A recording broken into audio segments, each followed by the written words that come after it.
should accept yourself just the way you are. What does that say about who I should become? Is that just now off the table because I'm already good enough in every way? So am I done or something? Get the hell up.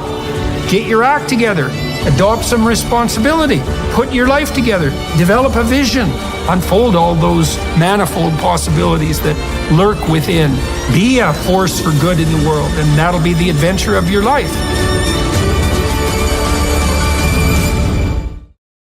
A free market solution to the problem of marginalization is something like the offering of a true diversity. It's like, yeah, you're only 5'2", so you can't play basketball, but you might be a damn good jockey. Exactly. And if we have enough games, exactly that. And then people can trade on their idiosyncrasies. And you see, this is an argument that free market types haven't made to the diversity types. It's like, well, the reason you want a free market is to provide a diverse number of games so the marginalized can find a center. Even if you think about institutional purpose, right? You were talking about at the level of individuals in the marginalized side, and so I agree with that. That's one form of diverse approaches to diversity. Here's a different approach to diverse approaches to diversity, is diversity of institutional purpose. But the problem with these, ESG or DEI three-letter acronyms is what are they effectively saying? They're saying that, no, you can't have your own distinctive purpose. Everyone's purpose must be common to advance environmental, social, and governance goals, diversity, equity, and inclusion goals. That's a denial of diversity. If you run an institution, you have one question: why do we exist? Period. Have a good answer to that question. And then say what type of diversity you espouse. That's really just in service of advancing that institutional purpose. Different types of institutions should want different kinds of diversity, and they should be transparent about what types of diversity they don't want.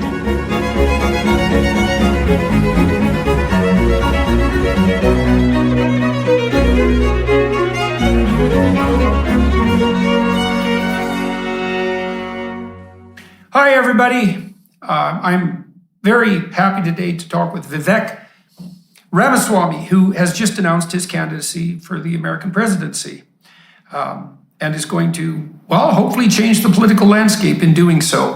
Vivek is an American business leader and New York Times bestselling author of Woke Inc., Inside Corporate America's Social Justice Scam, along with his second book, Nation of Victims, Identity Politics, the Death of Merit, and the Path Back to Excellence.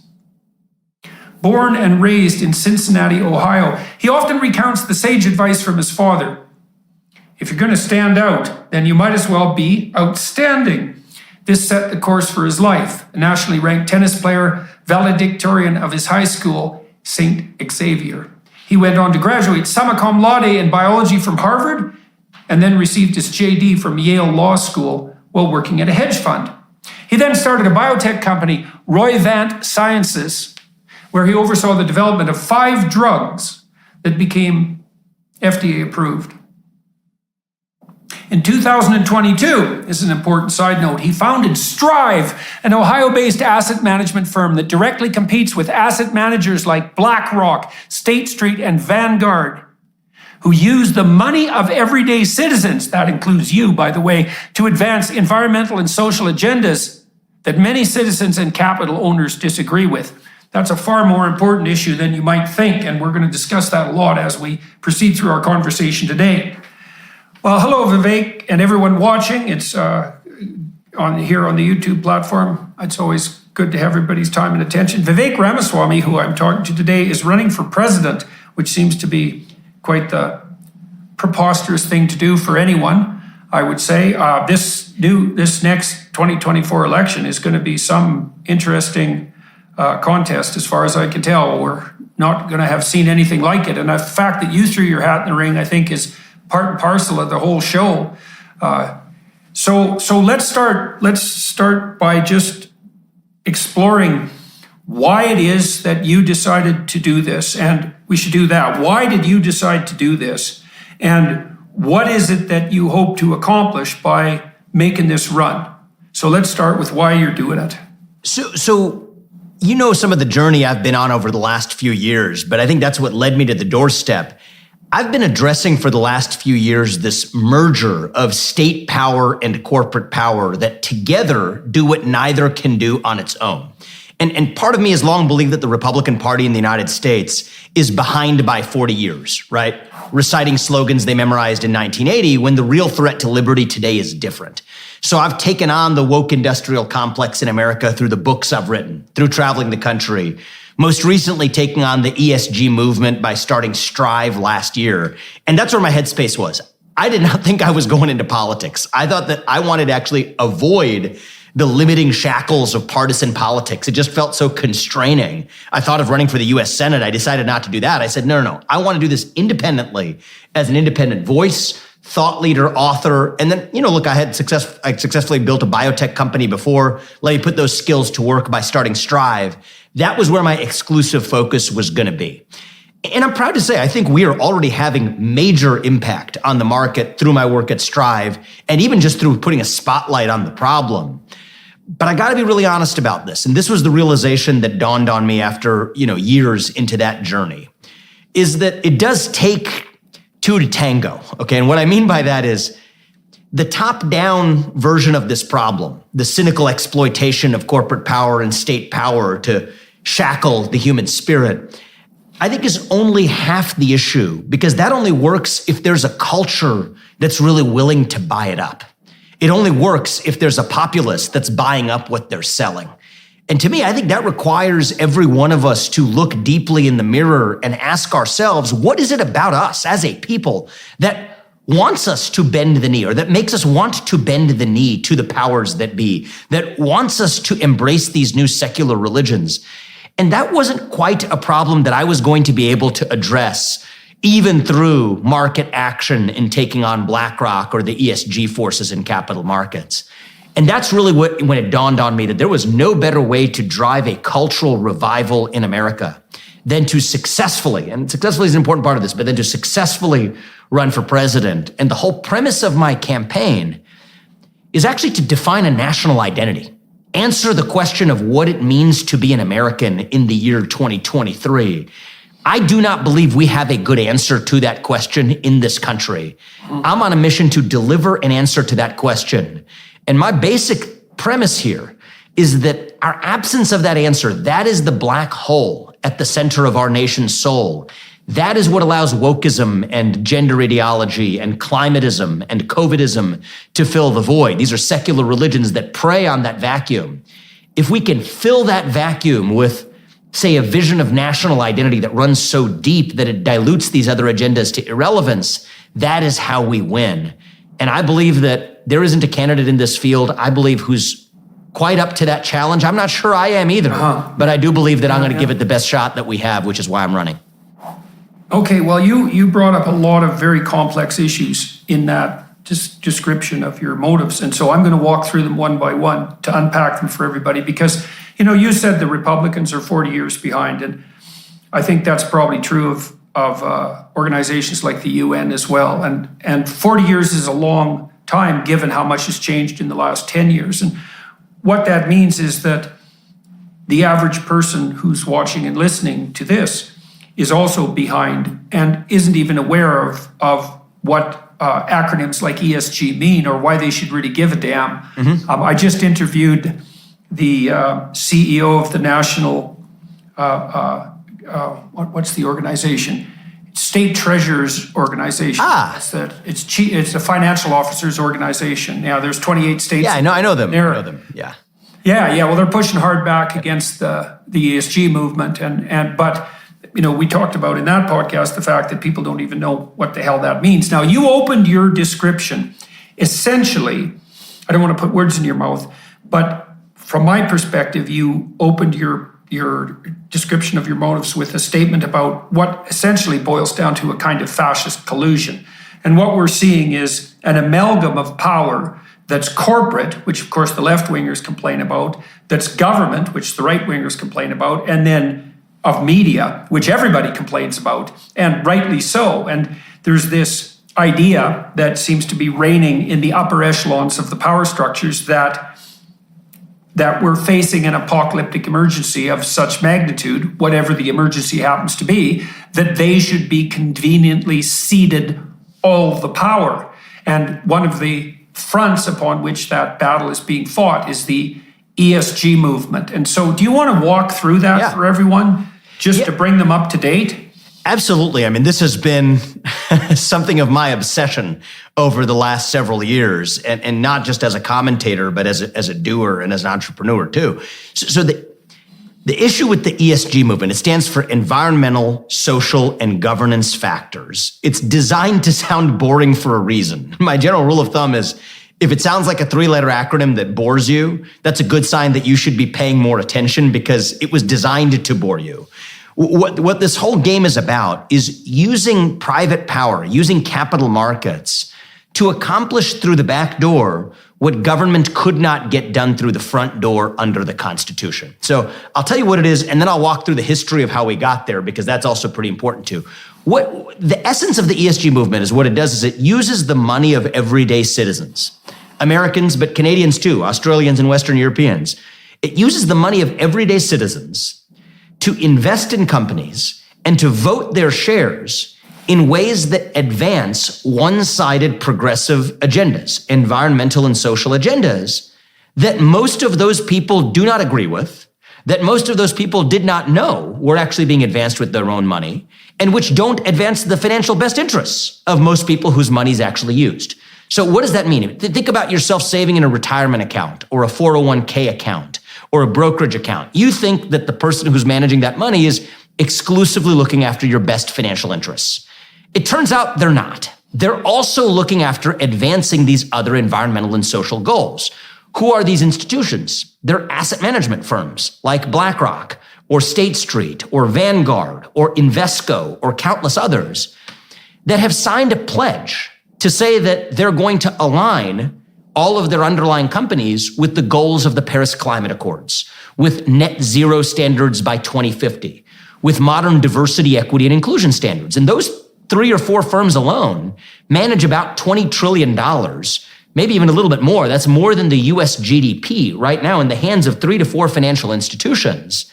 But they're not using their money to do it. They're using the money of probably most listeners to this exchange right now, people watching this.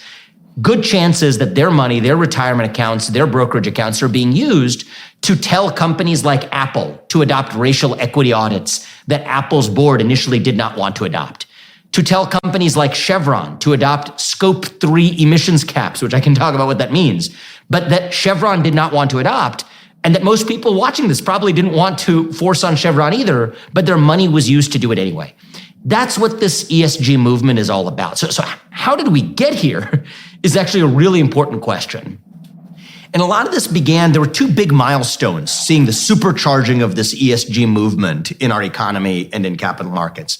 The first one, which I think of as the Big Bang, that really set the whole thing, for all intents and purposes, into motion, was the 2008 financial crisis.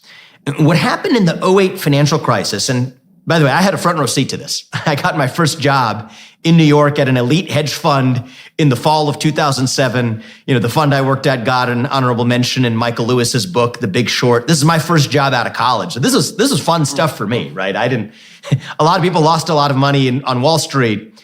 I didn't have any money, so it didn't matter to me. It was more of a learning experience, which was a pretty rich one. But I had a front row seat. What happened was, in the aftermath of the 2008 crisis, Republicans, it's worth remembering this, Republicans in this country bailed out the big banks, which I don't know what your view is, Dr. Peterson. I view that as a major mistake. It's a cardinal sin. The Bush administration and Hank Paulson, a CEO, an alumnus of Goldman Sachs, used public taxpayer funds to bail out Goldman Sachs while letting his competitors fail. This was crony capitalism all the way down. And the left actually had a point in this country. Occupy Wall Street was born. And what they said is, look, if you're going to play that crony capitalist game, then you know what? We're going to play our game. We're just going to take money from your wealthy corporate fat cat pockets and redistribute it to poor people to help poor people. Because that's what we on the far left want to do on the Occupy Wall Street movement. But right around that time, there was a fissure in the left-wing movement in this country where there was the birth of this new, let's call it the woke left. Barack Obama had just been elected the first black president of the United States. There was a lot of cultural currents in the US that said, well, wait a minute there. The real problem isn't quite economic injustice or poverty. It's really racial injustice and misogyny and bigotry. And by the way, climate change. This is post Al Gore's Inconvenient Truth. This actually presented the opportunity of a generation for Wall Street to say that, no, okay, guys, we'll make a deal with you. We will use our corporate power, use our money, really your money, to applaud diversity and inclusion, to put token minorities on corporate boards, to muse about this racially disparate impact of climate change from the mountaintops of Davos after flying there in a private jet. We'll do all of these things, but we don't do it for free. We expect the new left to look the other way when it comes to leaving our corporate power intact. And so they defanged Occupy Wall Street. Most people don't even remember what Occupy Wall Street is. It went by the wayside. And that's how the birth of this new, what I've sometimes called woke industrial or ESG industrial complex was born, where Wall Street said that, you know what, if you can't beat us, join us. And that's exactly what happened. So that was the first big event. Do you think it was that conscious? Or do you think that that was the consequence of 1,000 micro decisions? The latter. It's easy to see us. Okay, the latter. It was the latter. Yeah, I mean, this is not a smoke-filled room where there was some sort of meeting in the back of Goldman Sachs's boardroom on 85 Broad Street in Lower Manhattan. No, this isn't, and that's like the classical conspiracy theory. This isn't a conspiracy theory. It's just emergent reality, right? You watch it in slow motion. People need to understand when they think about what a conspiracy theory is that turns into reality. It's that if you just watch the camera reel in slow motion, it plays out in dangerously boring form. This is how the sausage gets made.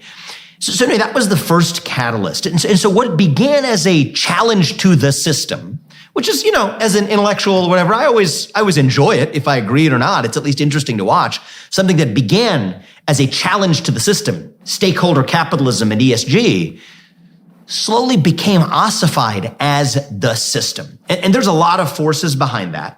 The rise of passive index funds played a big role, and that's a discussion I can get into another time or maybe later in this discussion. But a big then catalyst came out there was two big catalysts that came out. One was in 2016 and one was in 2018. The thing that happened in 2016, of course, is that Donald Trump was elected president of the United States. This created a seismic shockwave across the establishment class, both in capital markets as well as the linkage between business and politics. And what they said is, okay, wait a minute. This game may not be played the way it's supposed to be going forward. If political leaders like Donald Trump are going to break the system, then we, the business leaders, need to exercise our authority to step into the void instead. And then they were vindicated, or so they thought, when Trump pulled out of the Paris Climate Accords in 2018. Not a lot of people realize this. That was a big event. That is the event that threw kerosene on this ESG storm. And even the people who are complaining about this ESG movement need to understand where it came from a little bit better than they do. This was a big deal. So this is what then caused CalPERS, the California Teachers and Pension Retirement System, and other big allocators, the people who give BlackRock and State Street your money. They started to say that, look, if political leaders are not going to step up to the occasion to address the existential challenges we face, like global climate change, then business leaders need to do it instead. Larry Fink, the CEO of BlackRock, started saying similar things, that we have to earn our social license to operate. And that's really what caused this ESG thing to spread like wildfire, was that event of pulling out of the Paris Climate Accords. Okay, so now that's what happened.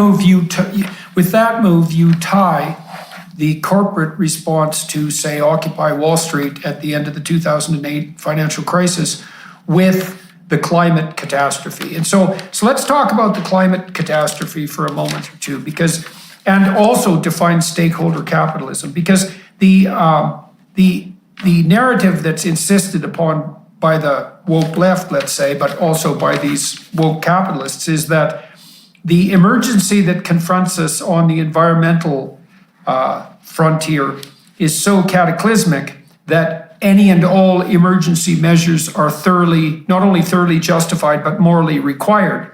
Now, I have a problem with that theory psychologically as well as technically. And so psychologically, I've been trying to figure out how you separate the wheat from the chaff on the leadership front, especially in the face of a real emergency, because emergencies do occur from time to time. But here's a rule of thumb. Everyone who's listening can try this out for themselves and see what they think. But if the emergency you're confronting terrifies you, so badly that you're paralyzed into immobility or tempted to aggregate all the power to yourself and become a tyrant, then you have defined yourself as insufficient for the job. You should be able to maintain a calm head regardless of the impending emergency, because there's going to be emergencies. And if you become a tyrant during an emergency, then you're a tyrant. And so that's the psychological issue. Even if there is an emergency, we shouldn't be aggregating power into an elite.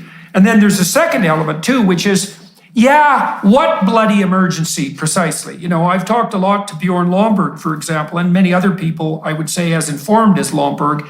And there's no evidence, even in the IPCC reports themselves, that climate change is, first of all, entirely man-made, because it's not. And second, even if it is, there is no evidence whatsoever in the IPCC reports that there's going to be some apocalyptic turning point in the next 50 years that justifies untold trillions of panic dollars being spent while we simultaneously destabilize our power grids and increase the cost of electricity by up to 5 times and make ourselves, at least in Europe, much more reliable or much more reliant on Russia, and also throw poor people into poverty and risk the fossil fuel infrastructure that feeds half the planet. Because people actually also don't understand that ammonia is made out of fossil fuel, and ammonia fertilizer feeds 4 billion people. And so anyways, you said 2008 Wall Street is guilty because of the bailouts. The lefties pushed them hard on the ethical front, and rightly so. They decide to turn to ESG, but then that's also amplified by this sense of apocalyptic climate doom. And so what's your formulation of the environmental challenges that confront us now? How do you construe that? So I have more to say about the ESG story, but I gotta pause on what you just said. I just got to pause on what you just said. It was really some really good stuff in there. Okay, so I just need to go. I'm going to go one step further than you and draw a linkage between the psychological critique and the technical critique, because they're related, right?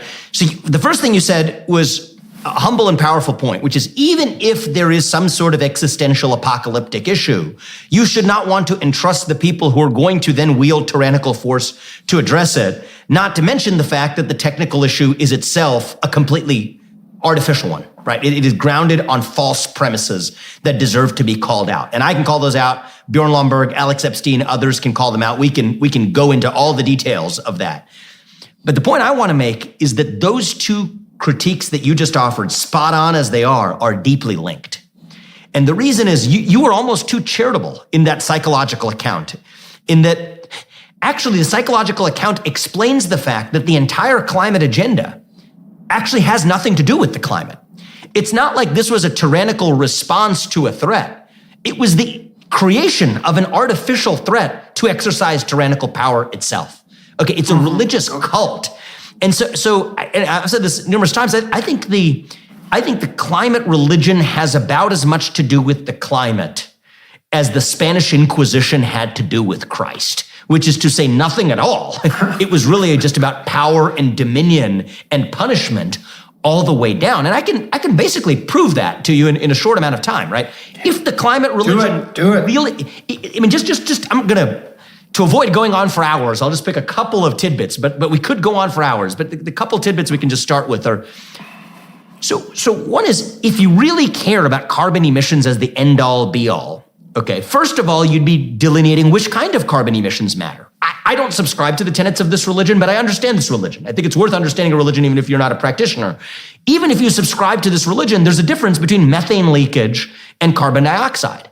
Well, methane leakage is far worse in places like Russia and China. So then it should be a mystery that you want to shift carbon production from the United States, where you tell companies like Exxon and Chevron to stop producing, to places like China, like PetroChina on the other side of the world. Yep. And by the way, this is exactly what the ESG movement, it's like the apostles of this church, right? So BlackRock is like an apostle of this Spanish Inquisition style church.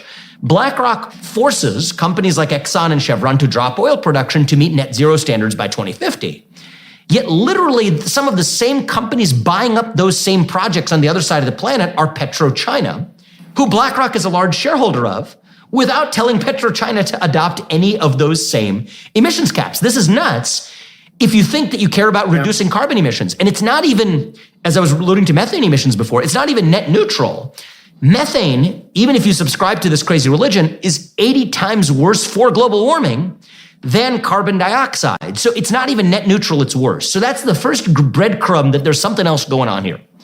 The second breadcrumb that there's something else going on here is that same movement, certainly its apostles in the ESG movement, that are so hostile to carbon emissions, is also hostile to the best known form of carbon-free energy production known to mankind, which is nuclear energy, right? So that's the second little breadcrumb that suggests there's something else going on here.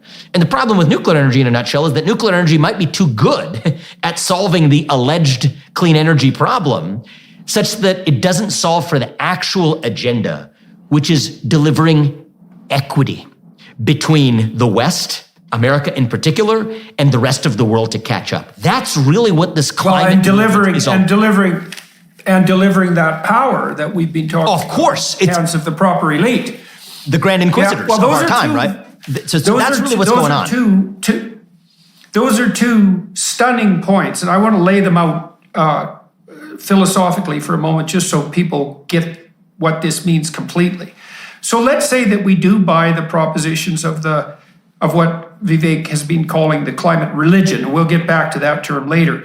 So if we do buy that, then we're going to make the assumption that the fundamental existential crisis facing us is one of pollution, and that can be reduced in complexity to carbon dioxide emission, and maybe methane and a couple of other greenhouse gases. Now, I don't accept any of that, and I know you don't as well, but we'll give the devil his due. If that's actually the driving factor, then the all fundamental actions and perceptions should be directed towards minimizing, let's say, carbon dioxide output. But the first point you make is, well, we're making it very difficult for Western countries to use coal and to explore for fossil fuels, but we're making it very easy for China to do so. And since we all share the same atmosphere, and China and other, terribly governed countries have way worse environmental regulations, they're not even in the same universe. All we're doing is substituting relatively clean fossil fuel for relatively filthy fossil fuel. And then, you added that additional decoration, which is, well, isn't it also convenient that companies like BlackRock happen to own huge shares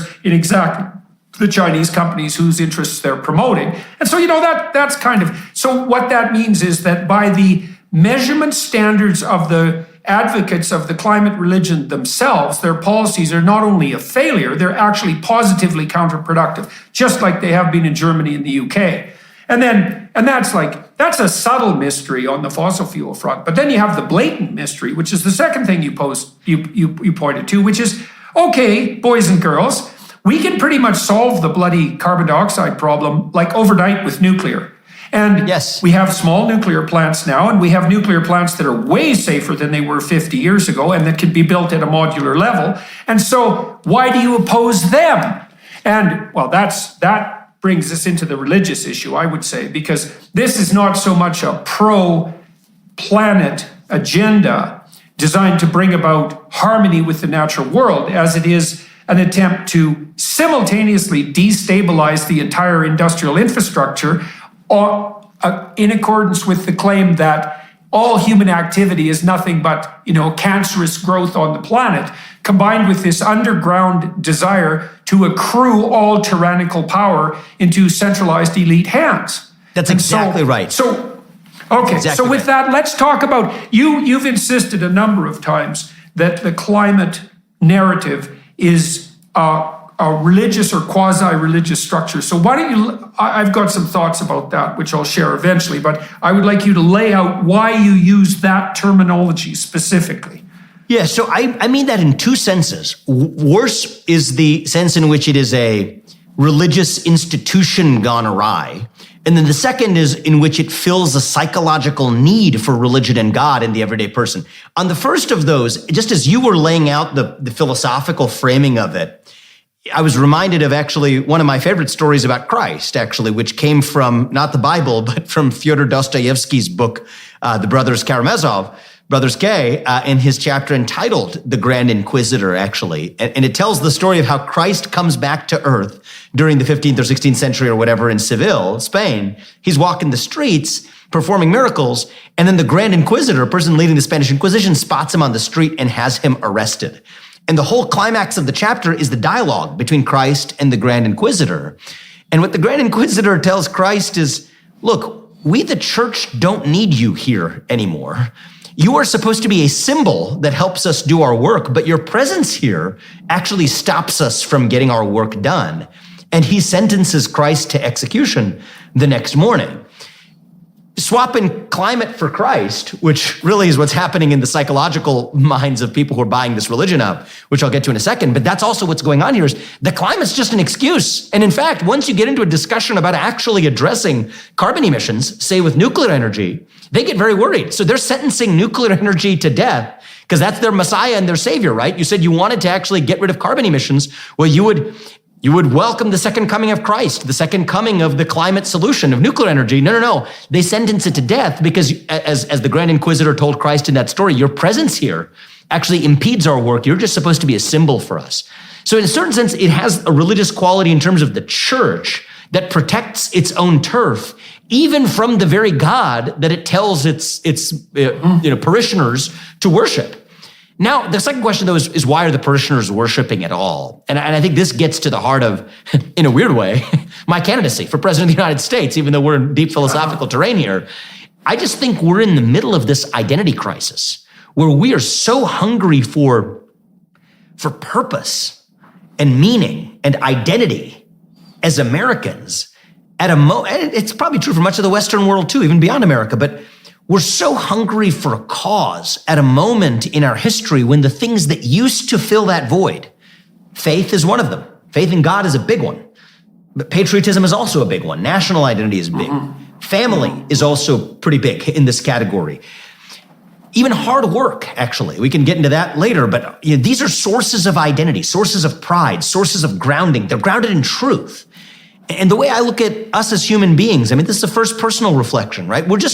We're like blind bats. We're lost in some cave in an abyss, and we send out these sonar signals for our echolocation of identity, right? We can't see where we are, but we deduce where we are by bouncing off the signals we send and get them back as sources of truth. Okay, I send a signal out. Family is one source of identity I get back. God is another source of identity I get back.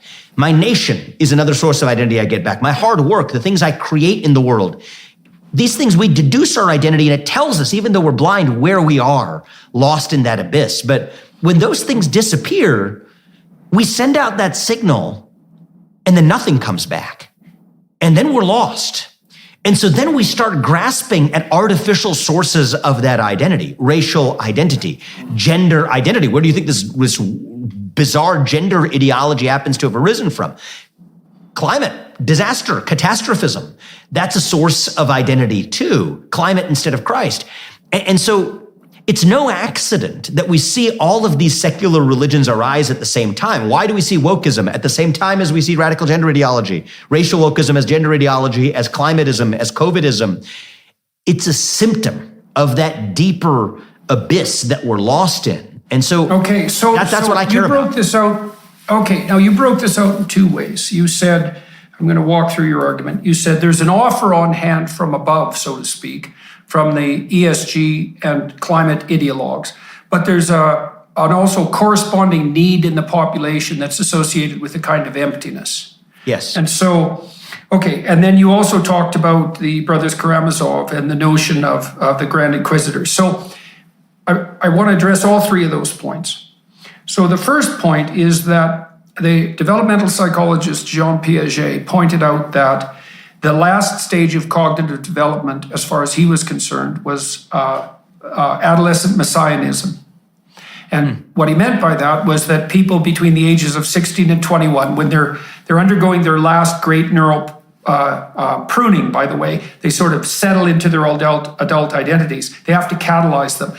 And the way that human beings catalyze their adult identity is by identifying with something beyond themselves. And so in the archaic situation, that would be with tribe, for example, but also with the traditions of the tribe, right? Rather than just the people that are there presently now, with the ancient traditions of the tribe. And they'll be initiated into that. Now, there's a messianic urge that comes along with that, which would be expressed in modern terms as something like the desire of young people to save the planet. Okay, so that's a true psychological hunger. Now, what's being offered by the radical left to address that messianic need is something like, it's very simple, and this is part of the problem. It's like, well, to be Christ, to be the Messiah, you have to face down the apocalypse, right? That's the last judgment. The apocalypse that currently confronts us is environmental, and environmental apocalypses have confronted us throughout the entire history of mankind. So we have an ecological, what would you say, a psychological predisposition to be alerted to environmental catastrophe. Okay, so there's an apocalypse, it's environmental. The environmental apocalypse is a consequence of carbon. Carbon is a consequence of excess industrial output. If you adopt the radical left ideology, which is anti-industrial, then you fulfill your messianic mission. Now, that's on the positive side. The negative side is, well, you can also do it with absolutely no effort on your part, because all you have to do is oppose the right things. And it also lifts the moral burden from your shoulders, because instead of having to undergo a psychological transformation that would involve confrontation of all of your own inadequacies, let's say, to put yourself on the right path spiritually, you can just demonize whoever happens to be convenient for demonization. And in the radical left case, it would be anything to do with the industrial or corporate world. And you can put all the sins on the scapegoat's shoulders and you're done with them. And so that's an expanded vision of that messianism, right? It's this overwhelmingly simple solution to a very complex moral problem.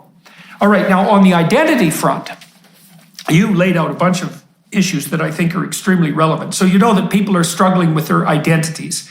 And what's happened is they're also being offered a one idea fits all problem solution, which is, well, your identity is nothing other than your group identity. It's your sexual proclivity, which is a pretty pathetic identity. It's your ethnicity, it's your race, it's some group identity, which also takes the responsibility off of you, by the way.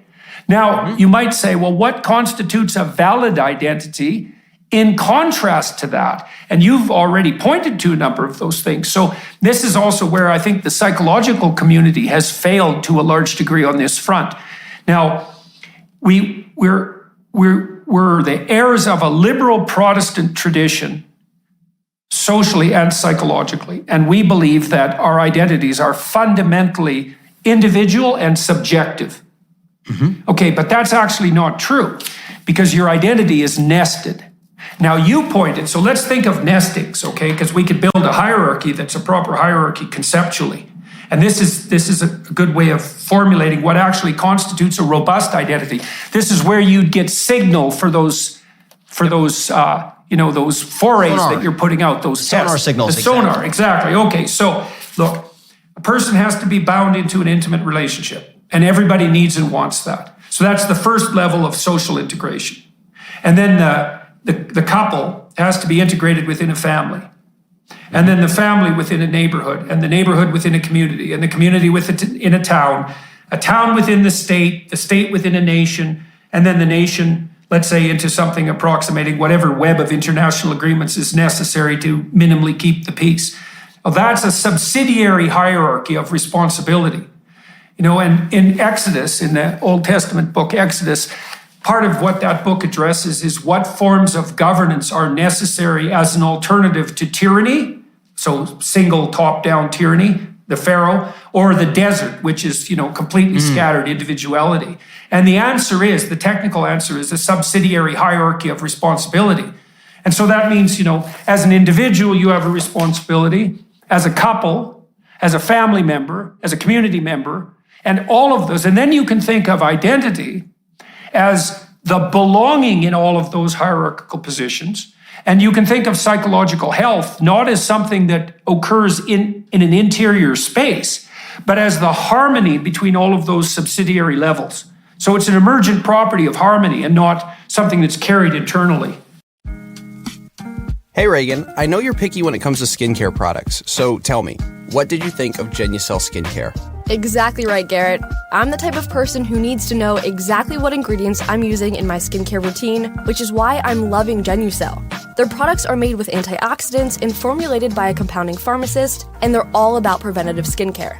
I've been using Genucel's new microbiome moisturizer to target skin redness, fine lines, and other signs of premature aging. It uses the same probiotics that are in your yogurt. As it turns out, these super ingredients can have the same nourishing benefits on your skin as they do to your digestive system. The results have been incredible. My skin cleared up within hours. Genucel has a product for every skin type, and it's not just for us girls. I got started with their most popular package, which includes all their bestsellers bundled into one amazing price. You heard it here first. Go to Genucel.com/Jordan to get 70% off their most popular package. That's Genucel.com/Jordan. Genucel.com/Jordan. I love, this is beautiful stuff, actually. And when you just described the desert versus Pharaoh dynamic there, the separation, something clicked for me. Okay. Yeah, well, it's a killer set of ideas. Well, even in a much more practical sense for me, in something as mundane as a political race here. Okay, it clicks for me why I'm doing this. Is that, yeah, you're right. You and I and others like us have complained about how the left has actually preyed on that vacuum by at least offering a substantive, even if false, fundamentally artificial set of identities to fill that void. But actually, I'm sick of complaining about that without critiquing the conservative movement. Where's the conservative movement in filling that identity with an alternative, right? We can we can do all the hand-wringing we want. Where are we? Over the last 10 years, where's our leadership? Where's the leadership of, for example, a conservative movement, pro-American movement, pro-national movement, pro-family movement, whatever you want to call it? These guys have been asleep at the switch while they've been watching the other side take advantage of this. And that kind of... Well, not just that. It's worse than that. Like if you look, they're participating in it in some ways. They're participating. Well, it's the conservatives. It's the conservatives in the UK who've been putting forward the net zero agenda. Exactly. So especially in Western Europe, but even some wings of the Republican Party in the US are their meek response is effectively participating in this. And this is where the analogy that it hit me when you're talking about the desert and Pharaoh is that we as a people are lost in the desert, and yet we're criticizing that phenomenon by still critiquing Pharaoh. Well, the Israelites are ready to go. Right. Many of them are already gone. Okay, that's where a lot of the grassroots movement that I'm leading already and hoping to lead is. We're already in the desert. We're still lost, though. We're not going to find the promised land by still criticizing Pharaoh. To the contrary, the longer you're lost, the more likely it is the people are going to say that I need to go back and bend the knee to Pharaoh. Actually, I want to be ruled by Pharaoh. That's exactly what's happening. So where is the promised land? And I'm not going to, this analogy is really in a weird place. I'm not going to claim to be a Moses figure or anything like that. That's beyond any of our pay grade. But I will say, when I laid out in this room, the video where we launched this presidential campaign from right here in the front foyer of my house, we said that my goal is to create a new American dream for the 21st century. Okay, FDR had his New Deal. I don't agree with a lot of it, but FDR had his New Deal. JFK had his New Frontier. Where's the conservative vision of where we're going? That's what I call the new dream, the new American dream. It's not just about money. Yeah. It's about reviving our conviction in our purpose as citizens. What does that mean? The unapologetic pursuit of excellence. I can talk about what that means, but that's my vision. Maybe a different candidate can offer theirs. And if this Republican primary ended up being a competition of those ideas and visions, man, our country's heading to a good place, but that's what's missing. Yes, definitely. Well, okay, so let's talk about the conservative issue here for a minute. So if you look at what temperamental factors predict political allegiance, the literature on that's quite clear. If you're higher in openness, if you're higher in creativity, and you're low in conscientiousness, you tend to move to the radical left, let's say. Mm-hmm. And if you're high in conscientiousness and low in openness, you tend to move towards the conservative front. And there's a constant dialogue between those extremes because the creative people are necessary to make changes when changes are necessary, but dangerous otherwise. And the conservative types are very good at maintaining functional tradition, but are intransigent in the face of necessary change. And so free speech is actually the mechanism by which that conundrum is mediated. Because people who can engage in free speech can keep arguing about which traditions need to be carefully modified. Okay, but here's the problem that it presents on the conservative front. So conservatives are not visionaries. By definition, the visionaries tend to tilt in the more radical direction because they have radical visions, and so the conservatives are always pushed back into a reactionary standpoint, almost always. They object vociferously to the excesses of the left, but because they're not visionary, they can't extract from their tradition an image of the promised land for the future. And I've been working with an organization in the UK that's trying to do something that's analogous to what you're doing, to lay out something approximating a compelling vision on the conservative side. I'll talk about one part of it, because I think it strikes right to the core, even of what we're discussing. So we spent a lot of time talking about families, because you have the individual, and then you have the individual in a couple, but the next order of subsidiary organization is family. And then you might ask yourself, well, what is a family? Now, the answer on the inclusive left is a family is any old organization of any sort. But that's so blurry that it leaves people with no guidelines. They don't know what to do, because if you can do anything, you have no direction. And so, we could say, a family fundamentally is a unit that produces children.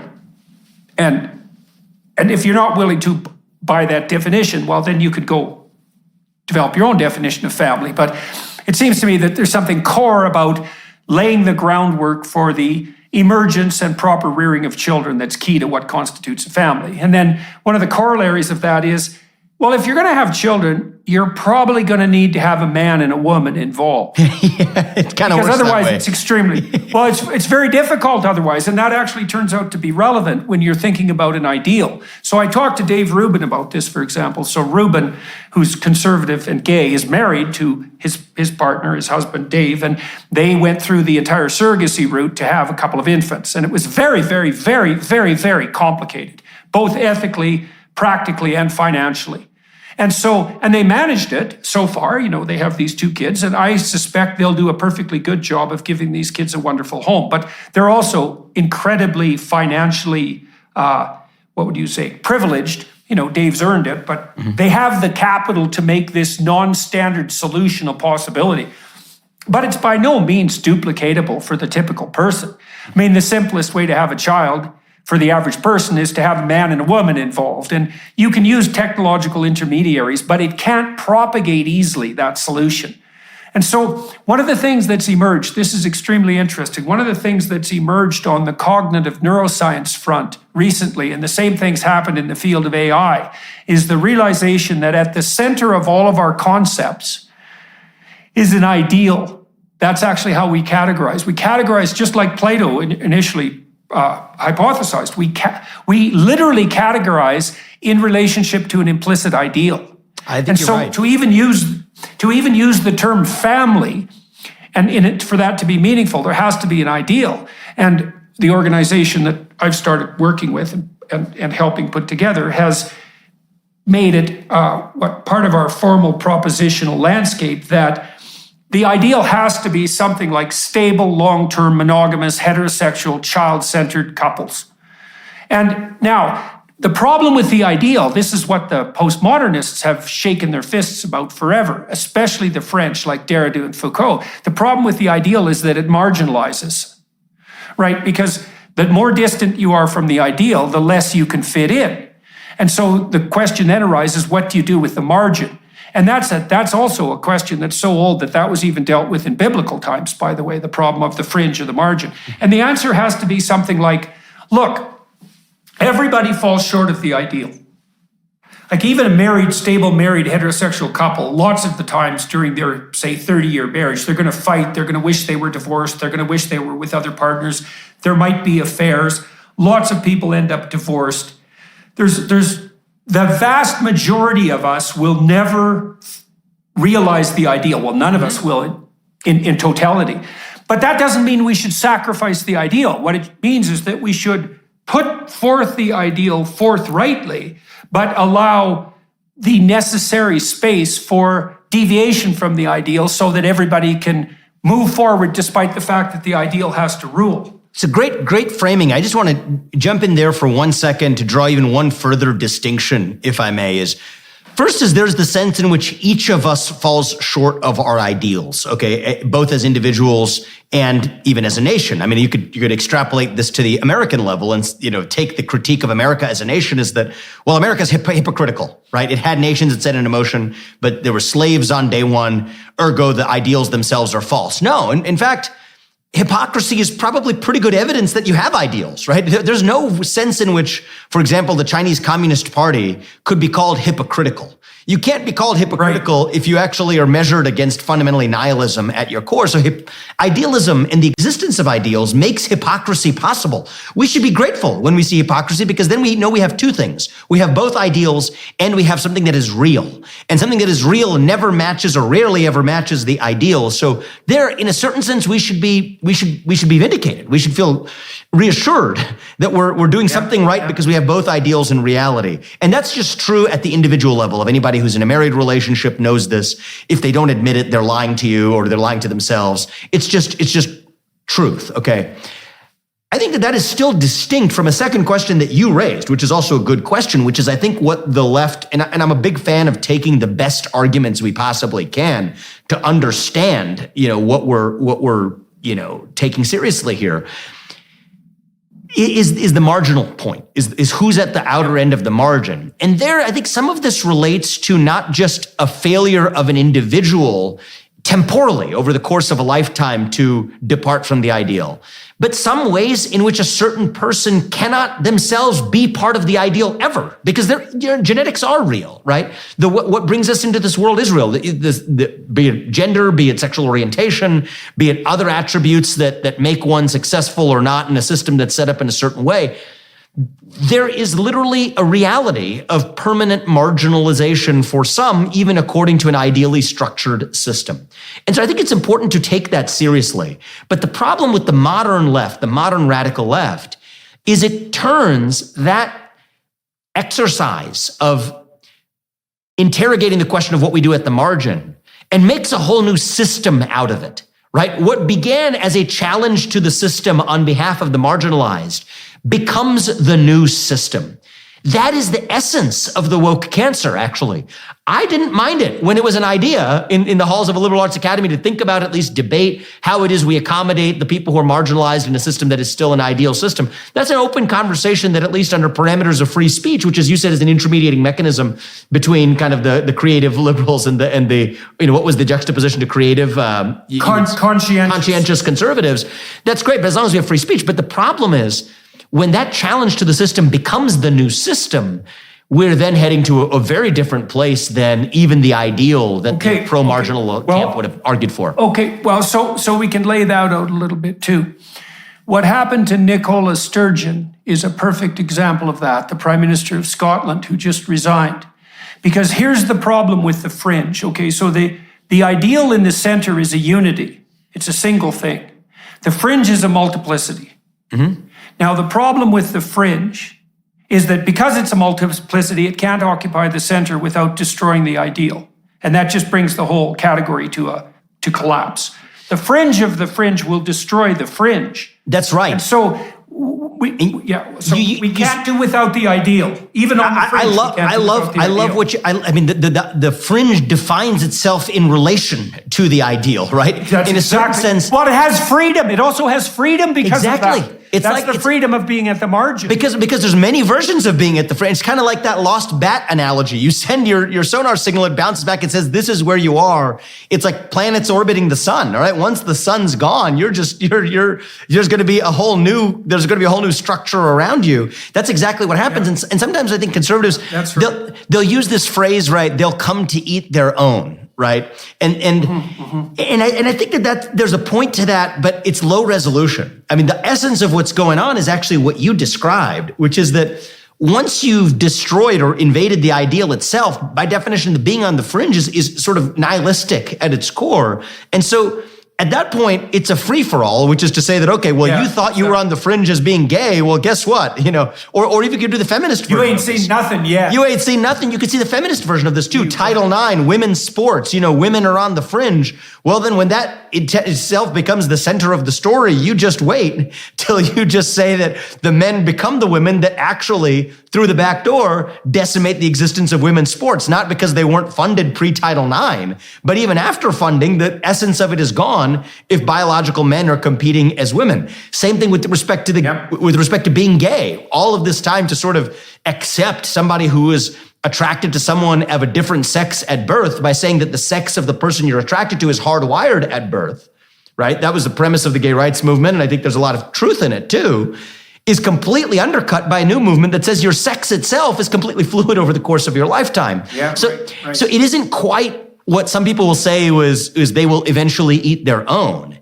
It's the fact that they've itself lost the structure against which they at least had the liberty to be on the fringe of, right? And so that's not to say that we shouldn't have, conversations for, disabled people or whatever in the American Disabilities Act context. That's what comes up in a political context. There's a whole discussion to be had about how we deal with this problem of the fringe, how we deal with accommodation against the backdrop of ideals. And I want to be really clear. I don't dismiss that conversation. In fact, I think that should be the product of dialectic. I think free speech can actually be a mechanism for sorting out those kinds of questions, and I don't reject their importance. But I think that what's happened right now is the obsession with the fringe has eviscerated the ideal itself, which leaves both those who espouse the ideals and even those who identified themselves as one time being a member of a fringe all worse off in the end. And that's exactly where we are. And that's due to a failure of the conservative movement. It's a failure of the conservative movement. See, we can blame the people on the fringe for, getting us there. They were just the agents and the pawns who moved it. But it's the role of the conservative movement to keep that structure intact. And I think the absence of... And to make a case for it. And to make a case for it. And so then what happens in the evolution of time now, right? So now we're in a moment where the discussion that you and I are talking about, that ship has sailed. The structure itself is gone. What does that require? That's what makes this so difficult. And I think that in some ways, you've made a more powerful philosophical case for my candidacy that in my first week I have yet to do yet, which is that it requires defying the odds of having somebody who is both conscientious conservative, as you noted, but who has the capacity for being visionary in having the vision of recreating that structure, that solar system around which the rest of the fringes can orbit. And that's inherently an unlikelihood. But by the psychological nature of creativity and conscientiousness, those are not supposed to coincide. That's what sets a really high bar. It's also what calls me into this race because it is what our moment demands, because we're not starting from neutral territory. We're starting from the state of entropic chaos that you highlighted. The desert. We're starting from being lost in the desert. And so thank you, because you have in a deeply philosophically grounded way made the case for my candidacy and why I am doing this. Whether I will deliver or not the next year and a half remains to be told, but that's at least the challenge I'm setting out to take on. And thank you for laying that out.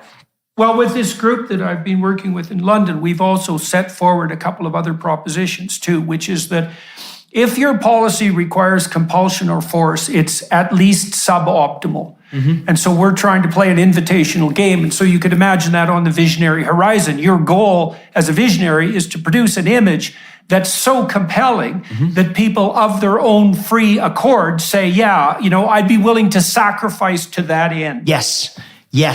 Willing to sacrifice to that. And I love the way you frame that, because you can make a sacrifice if you know what you are sacrificing for. Actually, so this was a big part of my upbringing, right? I mean, immigrant parents from India, Hindu tradition, came to this country.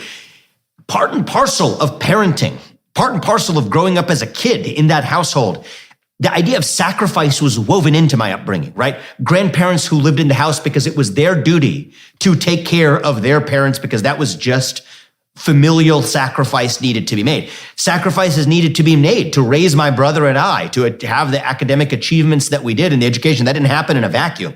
It happened on the back of parents who actually said there's more to life than just following your latest self-indulgence. But these things can be done if you know what you're sacrificing for. I draw that as an analogy to some of my policy agenda. This is a harder sell, but I think it's true too. The United States today needs to, I've made the case, declare independence from China. That's a whole separate geopolitical discussion we can have, why I think that's important, why I think there's an opportunity.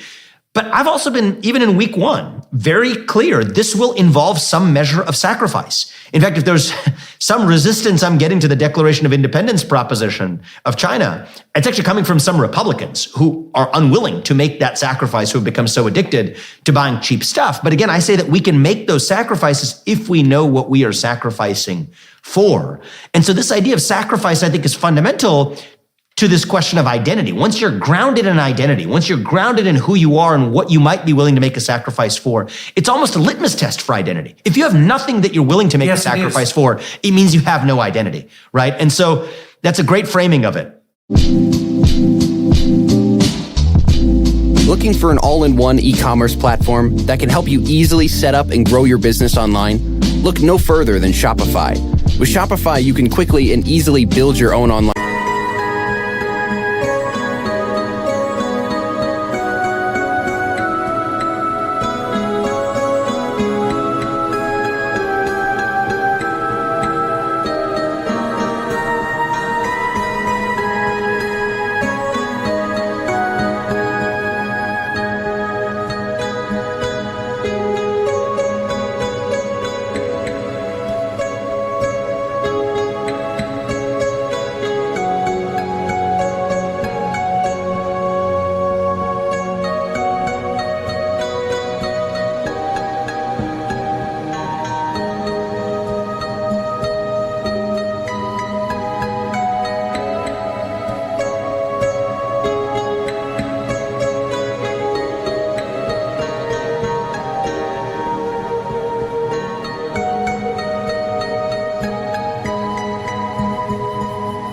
store, manage your inventory, and accept payments from customers.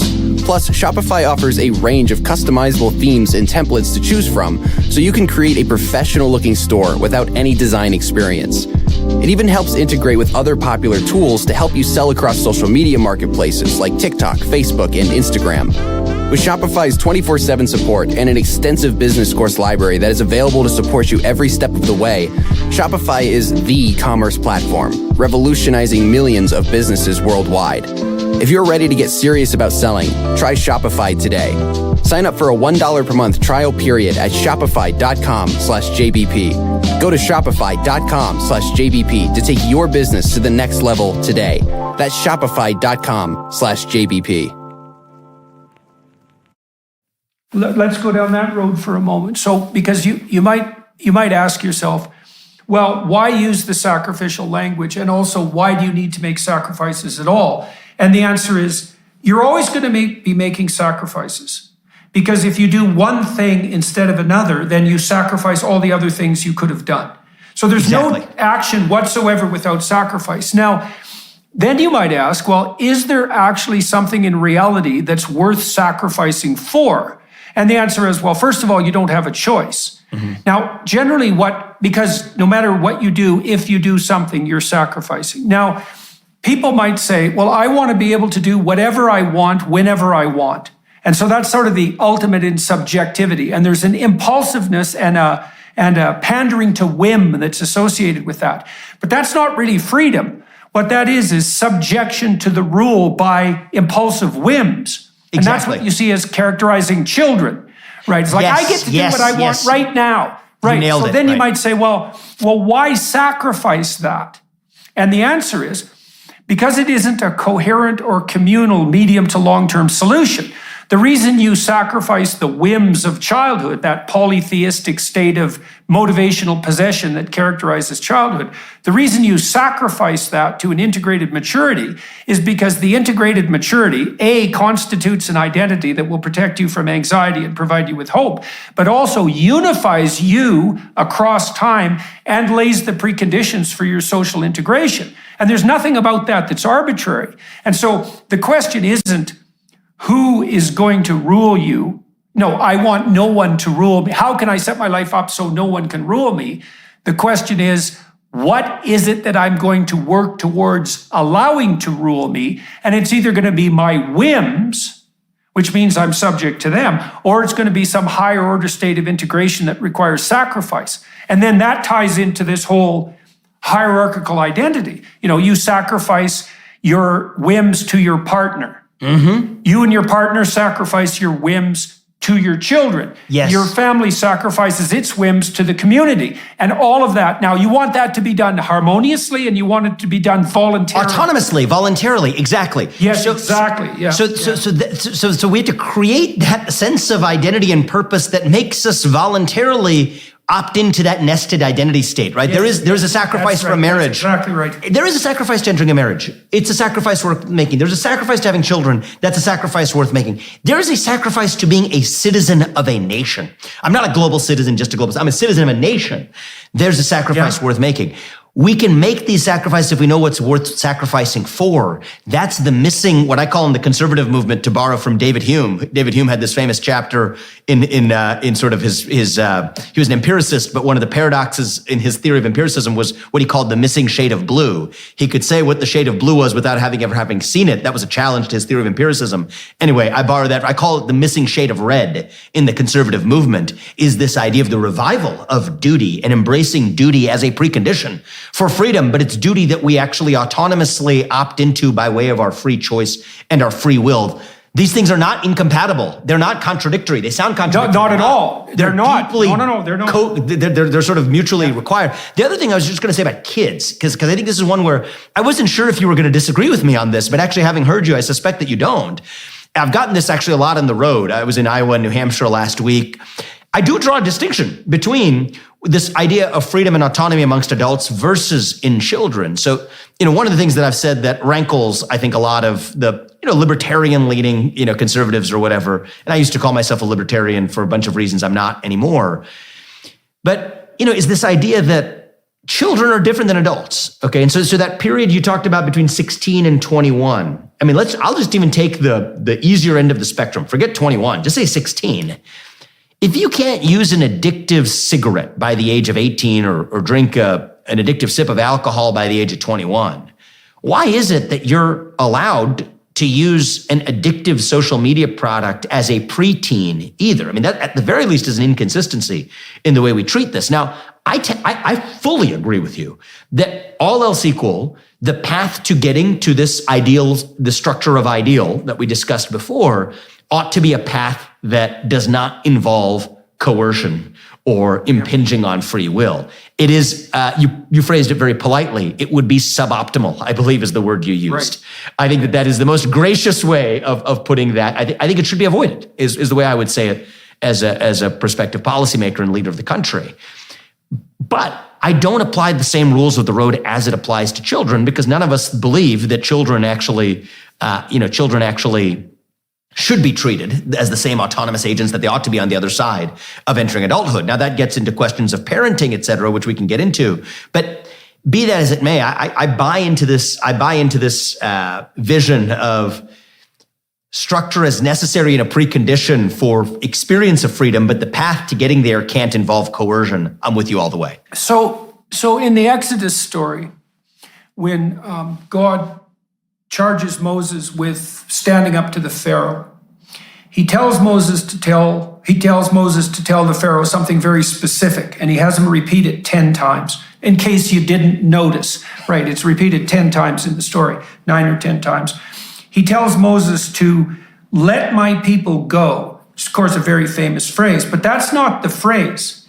The phrase is, let my people go so that they may worship or celebrate me in the wilderness, in the desert. And so what it does is it sets up not freedom, but ordered freedom. And so then you might ask yourself, well, what constitutes ordered freedom? Well, a game is ordered freedom. A voluntary game is ordered freedom because you have a large landscape of choice, but it's dependent on principles, right? Those are the rules of the game. And a game's a good analogy because people play games voluntarily and they want to play them and they enjoy them. And so if you set a social structure up with a game-like substructure, then people voluntarily hop aboard. Now, the free market response to the problem of the margins is to produce a plethora of games. And so that you might be marginal in one game or almost all games, but there may be some game that you'll be central because of your temperamental advantages. And I think you can see that in the gay community, for example, especially among male homosexuals, because the entertainment industry, especially on the more explicitly cultural end, is dominated by gay men. And there's a reason for that as far as I'm concerned, because male homosexuality is associated with heightened levels of creativity.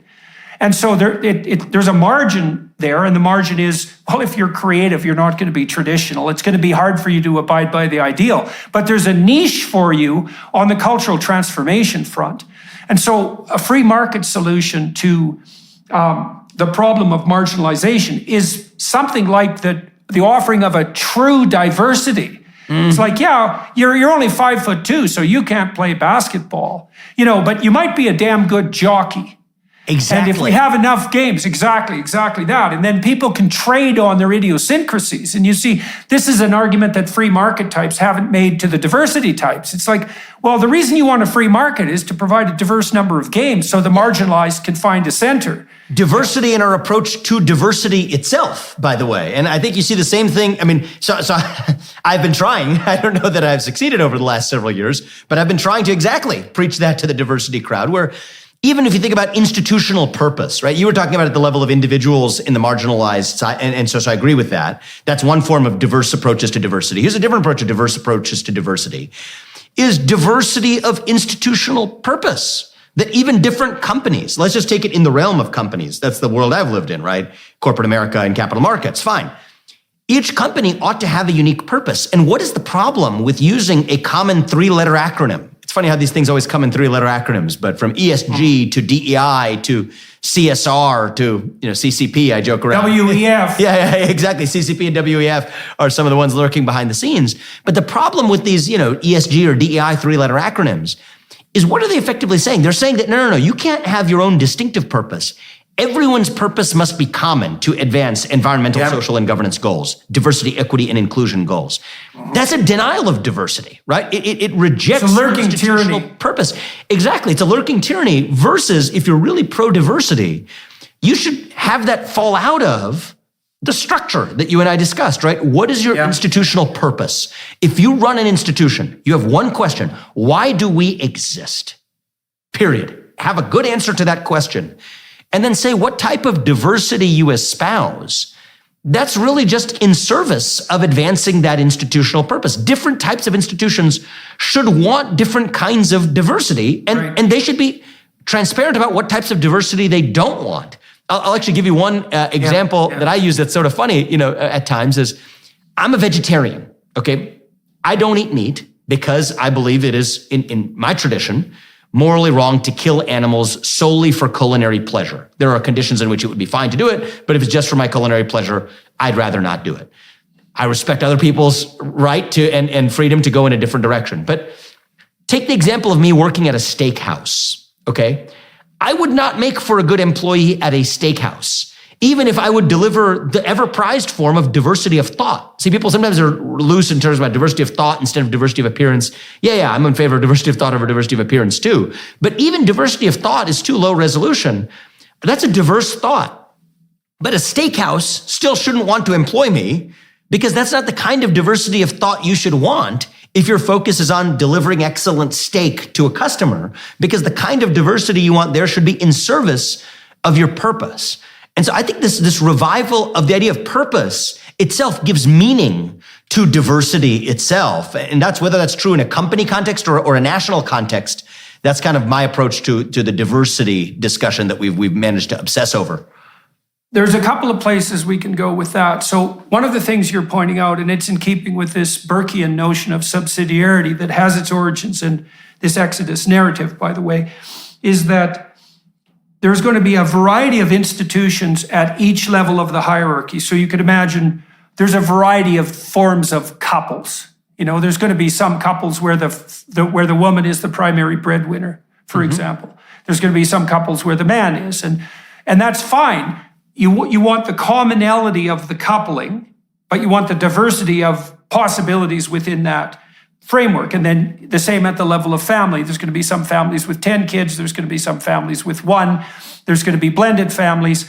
But that still circles around the core of family. So you have order, but you have diversity at each of the levels of order. And that you also have the recognition that each of those levels has its own domain of sacred responsibility. Now, one of the things I've noticed, you could try this out for yourself if you're curious about it, but I've gone to 400 cities in the last 4 years, lecturing about the sorts of things that we're talking about today. And there's one point I make that always brings the audience, no matter where it is, to a dead silence, like absolutely pin drop dead silence. And here's the argument. So you need a sustaining meaning in your life.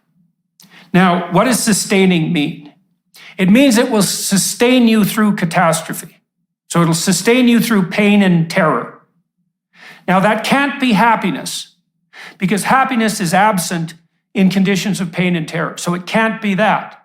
So what is it? Well, I drew on my clinical experience to answer that question. Well, what do people have when they're truly in the desert, when they're abandoned and lost and in pain? Well, they have the structure around them that they'd made sacrifices to produce.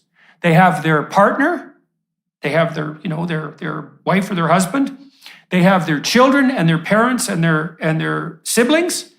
They have their friends, they have their community, they have this hierarchy of social structure around them that can sustain them if they made the proper sacrifices. And then the question is, well, what is the nature of the sacrifice that's necessary to make those bonds? And the answer is, well, that's the adoption of voluntary responsibility. And so once you know, and this is something conservatives haven't ever made explicit, the meaning that sustains you in tragedy is to be found through the voluntary adoption of responsibility. And so you can tell young people that. They say, well, why should I grow up? I can just do whatever I want, whenever I want. And that's especially true if they happen to be wealthy and privileged. And the answer is, well, if you expend all that capital on hedonism, as soon as the storms come, you're shipwrecked. Absolutely. There'll be nothing left of you, because there's no hedonism in hell. And what you have there is whatever you've built responsibly, and there's meaning in that. And people understand that immediately. And it's part of this alternative vision to this fractured hedonism that everyone is celebrating now. Let me ask you a question about that, because I think this is really interesting. I mean, I care about delivering this solution, right? So I want to get to the heart of it. There's 2 possibilities there, and the answer might be both, but I want to get a sense for which one you meant. One is that sustained meaning. Is that what you said? Sustained purpose. The sustaining meaning. Yeah, sustaining meaning. Meaning that'll sustain you across time. Right, sustaining meaning. That can pre-exist and be resilient across catastrophe in a way that this superficial idea of happiness can. Tradition does that. Tradition can be grounded. If you're embedded in a tradition, right. You bet. Right, but there's a version of what you described, which also makes me think about a very different direction here, which is that you can also form that in response to catastrophe too. And so I think much of the social structure that we have created in absence of that purpose and vacuum, I mean, this might be a cycles of history thing, less about psychology and more just about the nature of history here, is that we create the conditions for that catastrophe, whatever it might be. And it might be that catastrophe itself may have to be the catalyst for rediscovering what that sustained meaning was across those circumstances in the future, be that economic catastrophe. I think that we're due for economic tough times, in part for a lot of the difficult decisions we've made over the last 10 years amidst this vacuum of purpose. I think China may do this favor, I use in air quotes, for the United States. But which of those was the sense in which you meant it, right? In a vacuum, in first principles, developing that to be resilient across time, or are you also, subconsciously making some kind of empirical prediction here that in absence of this, we'll have this as a response, at least, that will cause us to adapt? We'll be right back. First, we wanted to give you a sneak peek at Jordan's new documentary, Logos and Literacy. I was very much struck by how the translation of the biblical writings jump-started the development of literacy across the entire world. Illiteracy was the norm. The pastor's home was the first school, and every morning it would begin with singing. The Christian faith is a singing religion. Probably 80% of scripture memorization today exists only because of what is sung.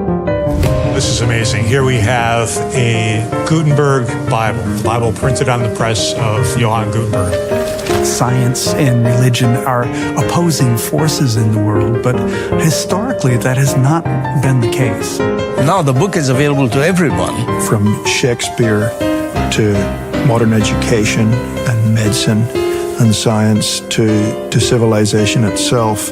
It is the most influential book in all of history, and hopefully people can walk away with at least a sense of that.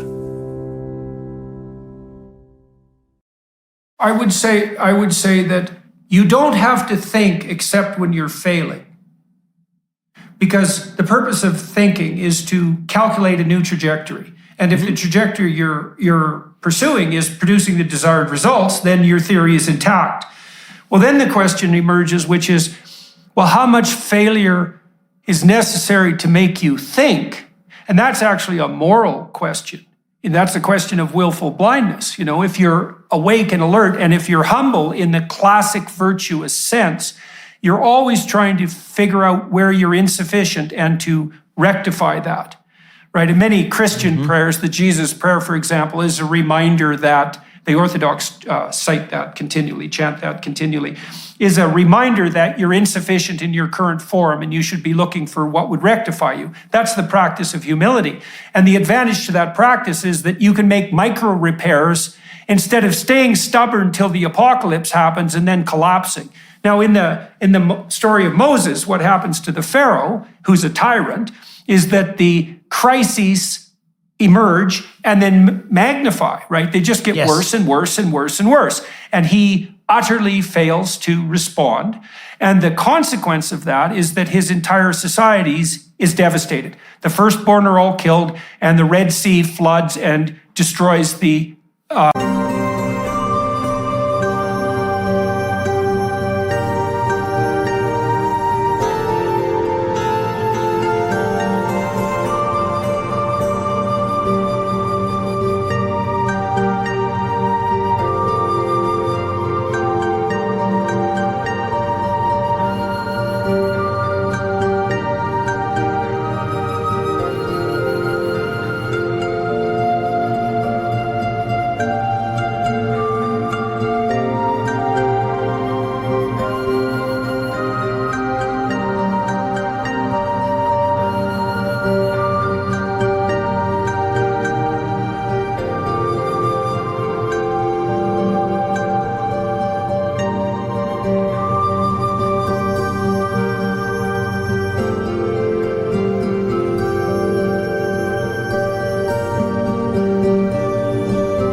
the military might of the Egyptian Empire.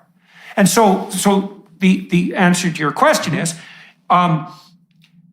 what's the relationship between failure and a return to abiding and sustaining values? And the answer is, well, it depends on how stiff-necked you are. Exactly. And if you're stiff-necked enough, and this is no joke, and I mean this, if you're stiff-necked enough, then you face the apocalypse. And we're toying with that at the moment on That's exactly where we are. That's exactly where we are. And I think that in certain sense, my goal in this journey is to make sure that that doesn't have to be the catalyst for deliverance.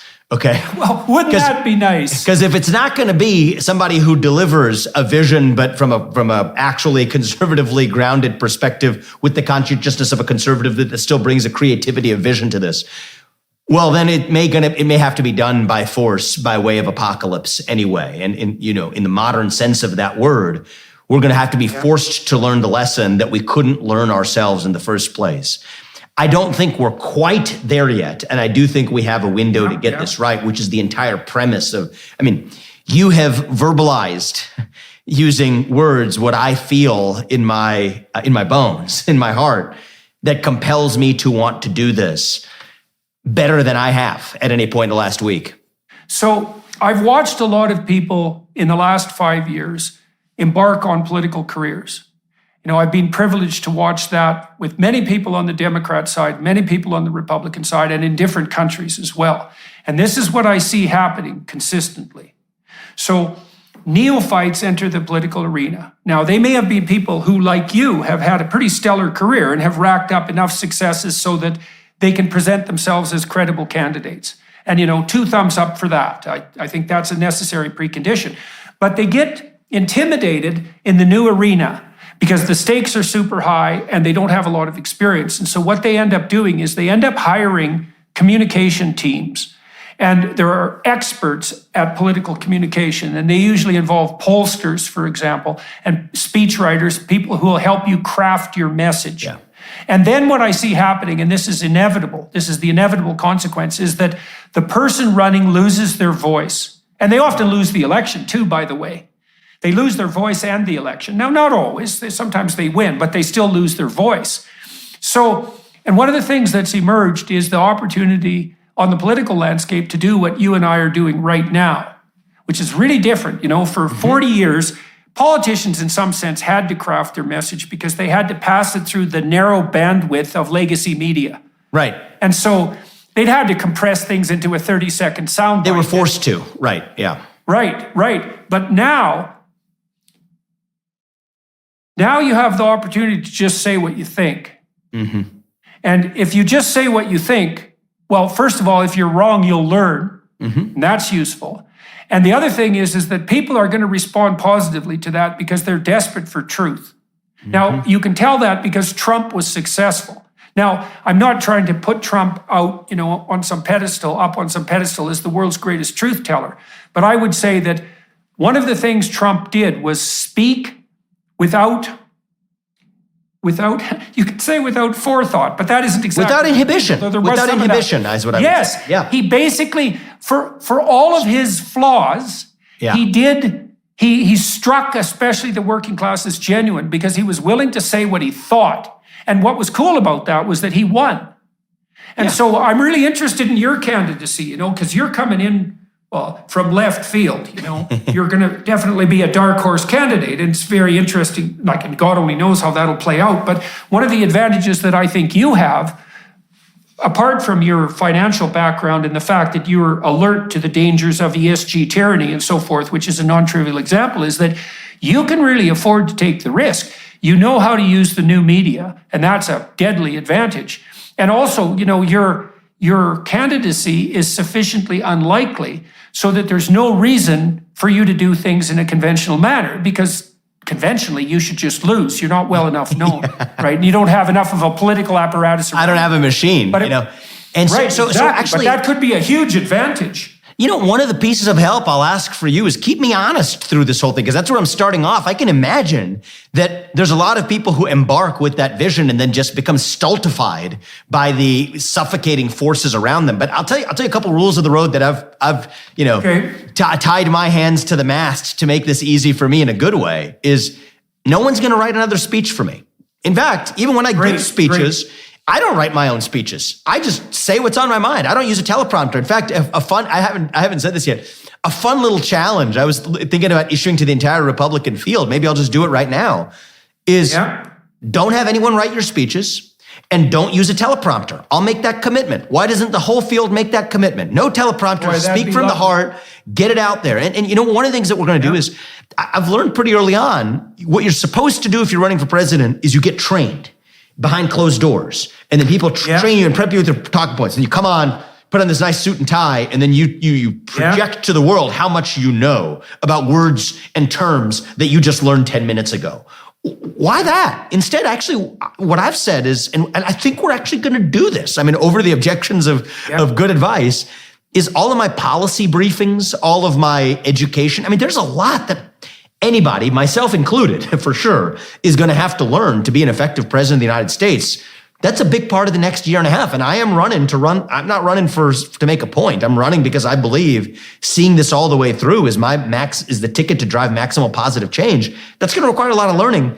We're just going to tape it in forums like this, and we'll put it out to the internet. And you know what? If that allows people to discover that I was not omniscient, great. I am not God. I was on a radio interview yesterday where somebody asked me about some term in U.S. military history that I should know. Well, I didn't know it. I told him that, but I said I'm also a fast study and committed to learning, which I think he took in a good way, and I meant it. So I just think that more honesty will go a long way. I think this race will be better off if none of us read speeches that other people wrote for us, if none of us even use a teleprompter, stick into some script, but speak from the heart. That's what I'm committed to doing. I hope that keeps me honest. I have a lot to learn, and not only am I going to learn it, we'll open source it. Everybody can learn along with me. That's one of the ways we're going to do this thing starting about next month. Yeah. Well, if you use prepared speech, you don't have faith in your heart. Yeah. You don't have faith that you can respond to the moment in accordance with your principles in a dynamic manner that will involve the audience. And if you can't do that, A, you shouldn't lead, and B, you should learn. Because you can do that. You can learn to do that. And people do respond to that much better. Like, I've experimented with this on YouTube, because now and then I'm trying to think through something really difficult, and I'll write it out, because you can make a more coherent argument in writing and a denser argument.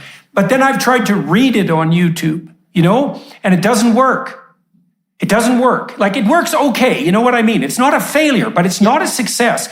The last thing I did, this is a hybrid that's worth experimenting with. So I wrote this statement of vision for this enterprise I described, the ARC enterprise, and I wanted to share it with people, so I was going to read it, but I knew that reading wasn't very compelling because it didn't have that spontaneity that reveals the heart, let's say. So what I did was I read like 2 sentences and then commented on it.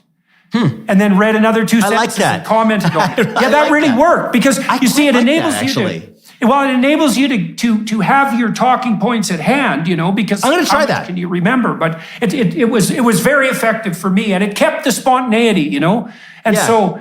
And you can't plan for that. You just got, but I think you have to in some ways be disciplined about making sure that you don't just revert to the natural norm of just sticking to what you need to say. And you know what? You're right. I think there is something about legacy media that sort of forces that, but I don't like just blaming legacy media too, because I go on a lot of TV hits as well. I don't think you have to do it that way either. And in a certain way, I think that the last best chance for reviving legacy media is if the people who go on it stop behaving like the cartoons that legacy media created for the last 30 years. Right. This could actually be the source of saving legacy media itself. Just because you're given 3 to 5 minutes doesn't mean that you actually have to stick to those talking points. Try doing it this way too. That's what I try to do when I go on television as well. But anyway, this is good. It's much more effective. Maybe it's effective and maybe it's not. Media. Right? Maybe it's effective. We'll find out. This is an experiment for me. But here's what I'll say: is even if you were more likely to win the other way, you have your soul sucked out of you, right? You're just a hollowed out husk of yourself. So if the point of winning was to go sit in the White House, then okay, that's one thing. If the point's actually to drive a revival, you're not going to do that even from the White House if you're just a hollowed out husk of yourself. I don't think there is any evidence that you're more likely to win doing it the conventional, handled, poll-driven media establishment, craft a persona way. I think I looked at the empirical evidence. I can't see a shred of evidence. There's hardly any evidence that election spending is positively associated with victory. Good. It's not. Glad to hear there's that. no evidence in relationship to incumbents. Incumbent spending is completely irrelevant to electoral outcome. There's some minor evidence on the challenger front that more spending makes the difference. But you can't tell if that's because of the spending or because the more popular candidates are more likely to raise money. So, and if you look at someone like Joe Rogan's a very interesting figure, because he's basically created a whole media empire out of nothing. He still has nothing. He has his producer. Awesome. He selects all his own guests. Well, and all Rogan does is expose his ignorance. Because all he does is ask stupid questions, and I love it. I don't know the guy, but I'd love to meet him some point. He seems like he's onto something. But I think imagine taking that spirit to actually running a presidential and political campaign. That's what this is going to be. And so maybe I'm certainly betting it's a formula for success. I wouldn't be doing this if I didn't think so, but I'd rather stay true to who I am and actually putting that on full display and being open about learning through the process and open sourcing that than trying to do this in some way that projects some image of some omniscient guy, which is exactly what the political consultant class wants to do, right? They want to say, Absolutely. hey, your position They want to lead. craft everything. They want to project the image of a leader. But who cares if that leader doesn't actually exist? And so that's how we're going to do this. And a year and a half from now, we'll find out whether it was the electorally successful strategy or not. But it is the for me, it's the only way that I'm going to be able to do this. And so it'll be a fun test case to see this all the way through. Well, I would say psychologically, there is no other pathway to success than something approximating abiding in the truth. Because the truth puts reality within you and behind you. And so that doesn't mean that will result in proximal success at the moment, right? And that's another sacrifice that has to be made. Like, you don't know in some cosmic sense whether it's time for you to be president. Apparently, it's time for you to run. But I would say, psychologically speaking, that if you stay true to your own voice, and you're very diligent in that, and you make the sacrifices necessary to make that possible, that your candidacy will be a success regardless of the outcome.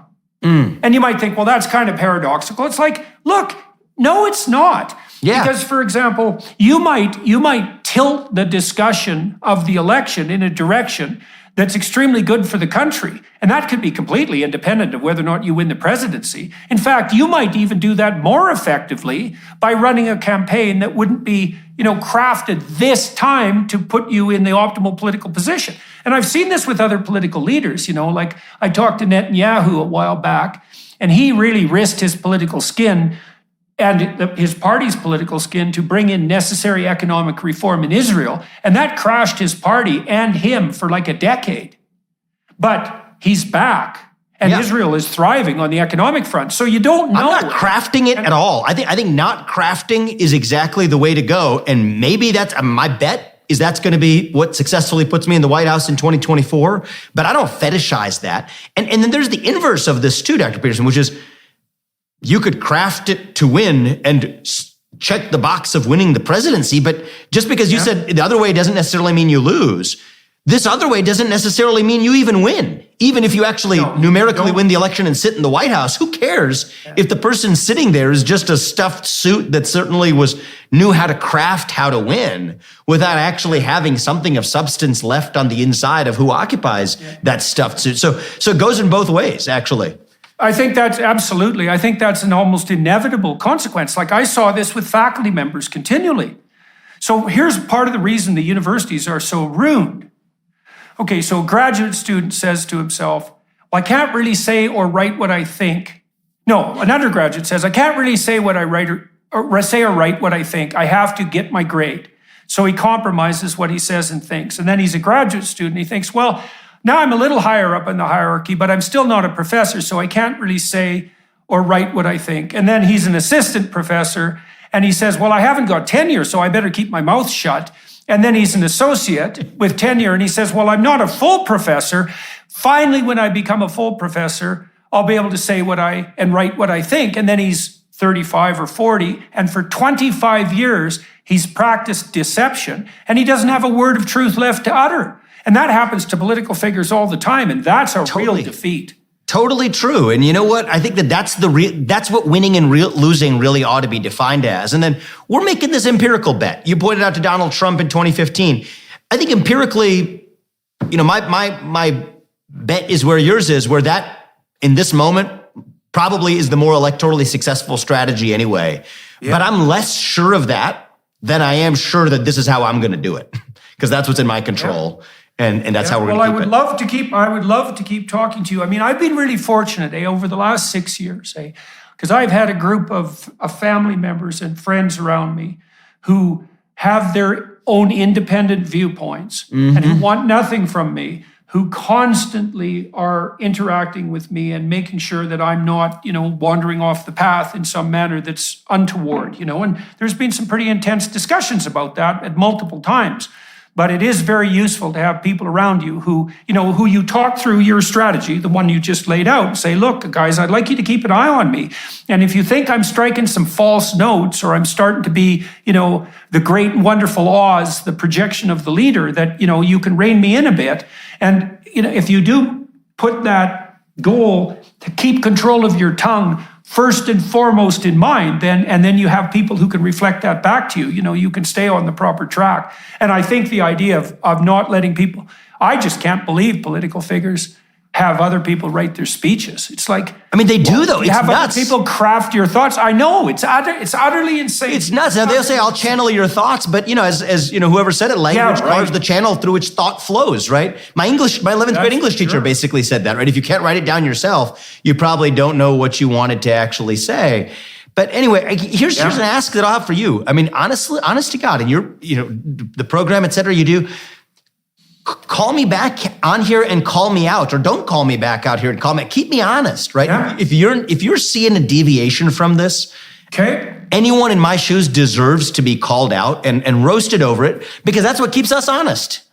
Okay, well, let's do this. This will be an interesting thing to do in terms of what I can bring to my audiences anyways. You're going to enter this fray full flat out for the next year and a half. Why don't we check in about every 3 months or so, and we can play that by ear, and you can just provide us with an update, and then you can walk everybody through the whole experience, and we can talk over these issues continually. And you call me out whether you think I'm actually staying true to what I'm setting out to. See, this conversation is ground zero. Let's do this every few months, and I'll give you my honest take of how I think things are going. And if you see me becoming the thing that I'm telling you, I'm entering this to shake up and change, call it out, because then we might as well call it quits on the whole thing. There's no point to the whole thing. Even if I'm doing better in the polling, but I'm becoming some hollowed out husk of myself, let's just call it a day and move on, because that's not really what this whole enterprise was about. I'd love it. I'll take you up on that. Okay, good. Well, I'll keep an eye out, and I'll try to ask you the most difficult questions I can ask that are real questions and that are fair, Yeah. And so that's always the grounds for a good discussion. We managed that today. It looks like we can do this because we did this with Michaela on Michaela's show a while back, and it worked well. And today I thought went extremely well. It zipped by, and we covered all. Are we already done? Are you kidding me? I thought we were just getting warmed up. We are. No, we're already done. We've gone for an hour and 36 minutes. Are you kidding me? Okay. All right. I thought we were getting warmed up. Okay. All right. That was the preamble. Well, we probably are. Well, it looks like it is the preamble. Okay. Yeah. Okay. And so, all right. Well, thank you, sir. This is a good place to wrap up. Good. Well, for everybody who's watching and listening, thank you for your time and attention. And I'm going to move with Vivek over to the Daily Wire Plus platform. We're going to go through some autobiographical background, and I'm very interested always in investigating to find out how people's interests made themselves manifest in their life, in the problems that gripped them, and in the opportunities that offered themselves to them. So we'll continue that conversation for half an hour on the Daily Wire Plus front. And so you can turn to that if you want to follow up on the discussion. Vivek, thank you very much today for agreeing to talk to me today, and congratulations on your candidacy. It's a hell of a thing to undertake, and you're going to be in for quite the roller coaster ride for the next 18 months. I know you're familiar with that sort of thing already, and so I look forward to talking to you again. And to those of you who are watching and listening, thank you for your time and attention. To the film crew here in Calgary, I'm still in Calgary, thank you for your time today and your technological prowess, and we'll turn it over to the Daily Wire Plus, and ciao, everybody. Hello, everyone. I would encourage you to continue listening to my conversation with my guest on dailywireplus.com.